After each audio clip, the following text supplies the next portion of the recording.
বন্ধ থাকুক পড়ালেখা, অন্ধ থাকুক জাতি, আগামীতে দেশ গড়বে সব মুক্তিযোদ্ধার নাতি। বন্ধ থাকুক পড়ালেখা, অন্ধ থাকুক জাতি, আগামীতে দেশ চালাবে সব মুক্তিযোদ্ধার নাতি। তুমি কে আমি কে, রাজাকার রাজাকার, চেয়েছিলাম আমি অধিকার হয়ে গেলাম রাজাকার।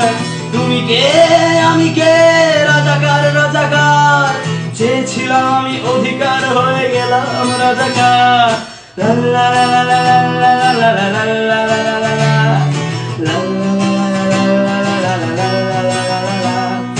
মানুষ হয়ে মানুষ পেটার সামান্য বুক কাঁপে না, অধিকার চেয়ে বাঁচবে যারা তারাই কি খুব আছে না। মানুষ হয়ে মানুষ পেটার সামান্য বুক কাঁপে না, অধিকার চেয়ে বাঁচবে যারা তারাই কি খুব আছে না। দলের চেয়ে দেশটা বড়, তার চেয়ে বড় মানুষ, এতই অন্ধ হলাম কবে ফিরবে মদের হুঁশ। একটুখানি জড়িয়ে ভাবুন দোহায়, একটু আস্তে মারুন ভাইয়ের গায়ে বোনের গায়ে করতে আঘাত ভাবুন। মানুষ হয়ে লাভ কি হলো, দেশের কি হাল হলো, রক্তাক্ত ভাই বোনেরা চাইছে সংস্কার। কোঠা দিয়ে চাকরি পেল, পড়ালেখা